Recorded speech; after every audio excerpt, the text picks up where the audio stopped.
পেঁয়াজ কাটতে গেলে প্রচণ্ড চোখ জ্বালা করছে, চোখ দিয়ে টপ টপ করে জল পড়ছে, অথচ প্রচুর পেঁয়াজের দরকার, তাহলে এই ভিডিওটা আপনার জন্য।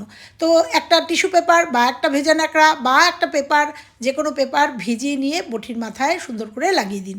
আর তারপরে কিলো কিলো পেঁয়াজ কেটে নিন, একটুও চোখ জ্বলবে না, চোখ থেকে জল পড়বে না, যত খুশি পেঁয়াজ কেটে নিন। দেখুন আমিও কিন্তু লাগিয়ে দিয়ে পেঁয়াজটা কেটে নিচ্ছি, এবং যত খুশি পেঁয়াজ কাটুন, কোনো অসুবিধা হবে না। সুন্দর একটা টিপস শেয়ার করে গেলাম, কারণ এই পেঁয়াজটা কিন্তু আমাদের প্রত্যেকেরই, গৃহিণীদের প্রত্যেক দিনই আমাদের দরকার হয়।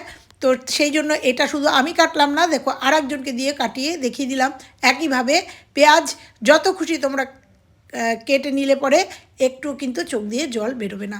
তো কেমন লাগলো এই টিপসটা?